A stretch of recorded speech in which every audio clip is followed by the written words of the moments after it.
Hashtag we are not a political channel. Clap it.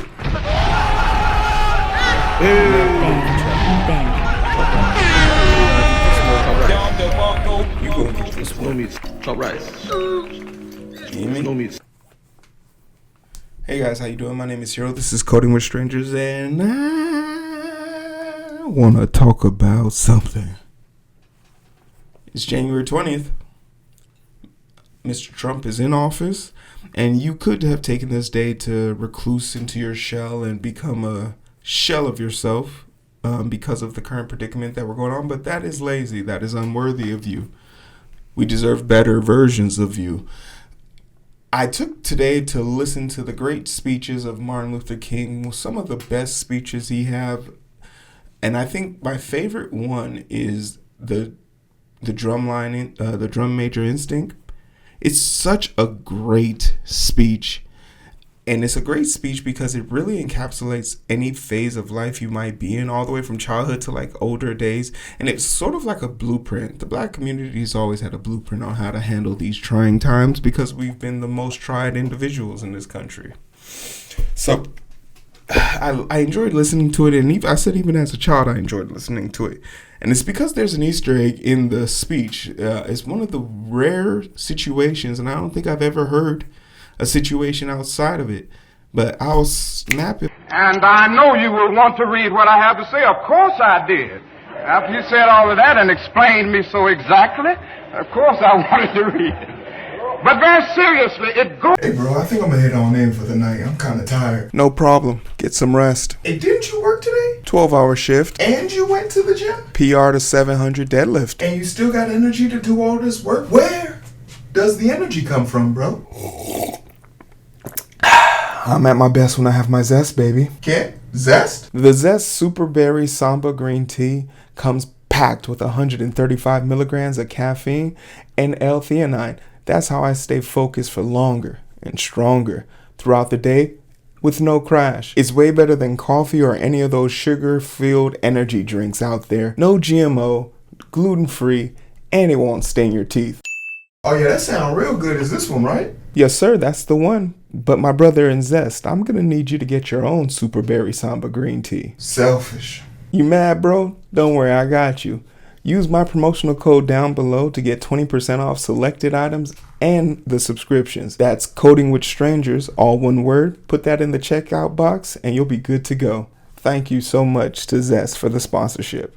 If I think about it, and I'll point you to a point where you actually get to hear Martin Luther King laugh, which is such a great thing that you are such a great person, such a great man in time and history, such a valuable person. And and up until that point, I had never heard the man laugh. He's so closely relegated and tied to misery that you forget that this man was a spectrum of emotions. And one of the most powerful emotions is to see a smile and happiness on his face. And to hear him laugh in this video, always as a child, I thought it was one of the funniest things ever to hear Martin Luther King laugh. Great video. Check it out. It'll definitely make you feel better, especially with all the bad news I'm about to bring you here shortly. We talk about AI, and we almost relegate it to... It's all collectively understood.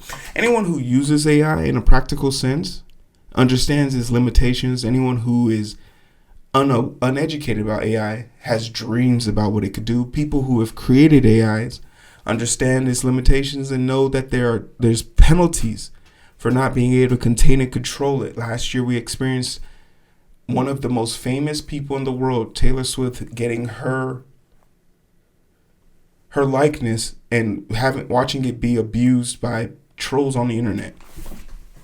And there was nothing to protect them. There was nothing to protect her. There's nothing to protect other people. And the thing that becomes quite apparent is our laws need to catch up. Our laws need to catch up in order to protect consumers. Our laws need to protect other people. More importantly, this technology should not be abused by our government on lesser governments. It should not be used on disadvantaged people in other countries. It should not be used in a sense of destruction. And I very cautiously bring back our favorite president in president in bombing, Barack Obama, who bombed the most people with drones. Imagine if he had the ability to use AI and the pandemonium that would have incurred, because he was out here just blowing people up based on cell phone towers.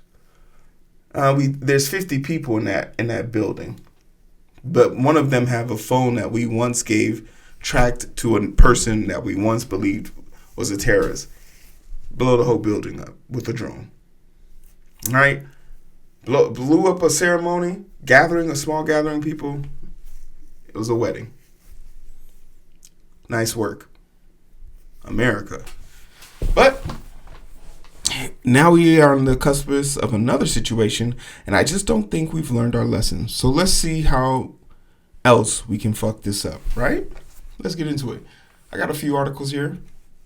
Not political, technical, or tech-facing show.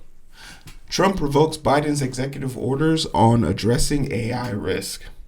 Donald Trump on Monday revoked the 2023 executive order signed by Joe Biden that sought to reduce the risk of artificial intelligence posed to consumers, workers, and national security.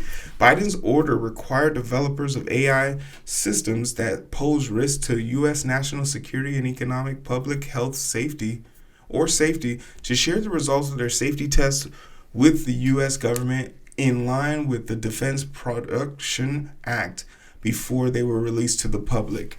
Now, this is one of those situations where Biden's executive order in 2023 didn't go far enough. And because it didn't go far enough, negative curtailing of this executive order happened, which was companies just stopped testing their AI bots or stopped testing to publish, right? They kept them internal. They never posted them publicly. And by not testing them with the public, they didn't have to release the results. Furthermore, removing this doesn't really benefit anybody. I could see how you would want to remove this to spite the Biden administration, but if there was really an interest in protecting the public or making sure that the public could do something, would be protected from this, the action in question would be to go a little bit further. But because, literally Alphabet, Google, Meta, and OpenAI, basically all three of their CEOs have been caught at Mar-a-Lago in the last month kissing the ring, it is by no stretch of the imagination why this is being revoked. So that those companies, all who are majorly invested in AI, can start earning something on that. Right? But why is this so important? Why is it so important for us to kind of limit how close these companies with AI capabilities are with the U.S. government? Well, because the Pentagon has AI is speeding up its kill chain. That thing that I was talking about earlier about our beloved Barack Obama, our bomber-in-chief, using spy drones to take out people. Now imagine if those spy drones could work autonomously. They have every face on the FBI wanted list, CIA, national security, and just put it on the border and just see how it targets people. We have cameras to survey people, even though our cameras are god-awful. But they might be good enough to 70% guarantee that you are who this hit list person is. All right? Might be good enough. It's not like it's concerning or anything to say, like, it's not like aren't articles already out saying, like, how bad the facial recognition is on black and brown people, primarily who these bombs and drones were being targeted at. It's not like we don't have hundreds of articles to prove how bad these things are. It's not like we haven't tested how bad the recognition on this is. I mean, go into OpenAI and tell it to spell strawberries 30 times. See how many times it misspells it, or actually how many R's are in the strawberries after it spells it. It's not very good.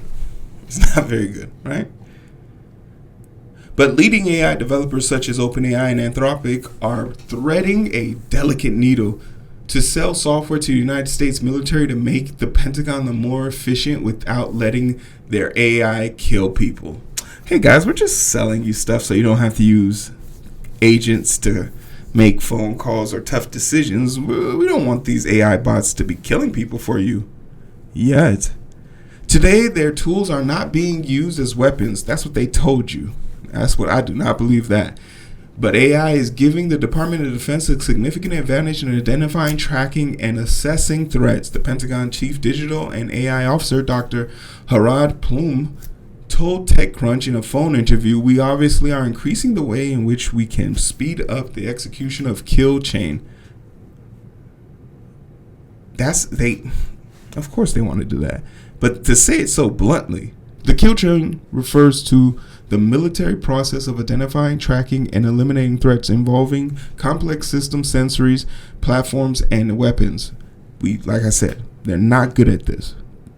The technology, they've tested the technology on small scales. They're not good at this. On subways in New York City, they thought could make an AI that could identify guns, and it wasn't good at this.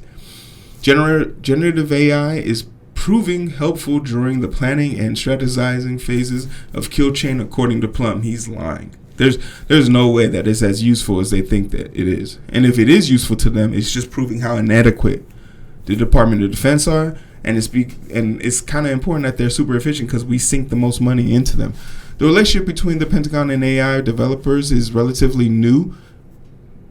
OpenAI, Anthropic, and Meta walked back their usage policies back in 2024 to let the U.S. intelligence and defense agencies use the AI system. However, they still don't allow their AI to harm humans. Yeah, but they're not in charge of that. And it's just crazy that they walked back that, but they shut down this dude who made basically a bot that could target anything he wanted and do it on command, verbal command. And it could track objects. It's crazy that, they say the government isn't allowed to use their bot to kill people. But if he put a real gun on there, he could do it. And he did it with a box of scraps in a cave. So I find it really hard to believe that these companies are saying, hey, don't use our AI as a kill machine. Don't make Skynet. And it all starts with this Oompa Loompa right here. So we're trapped in a vicious cycle of hell, and I don't know if we're ever going to make it out, but that's neither here or there. I think the thing that needs to be apparently clear is that these people are messing with forces that they don't really understand. And secondly, this is their oopsie daisy. Right? Because they're going to do something diabolical. And when it's time to hold them accountable, they're going to say, it wasn't us, it was the AI bot. And there's something really dystopian about knowing that a government purposely invested and tried to make a system of less accountability with the most important thing we value on this earth, life.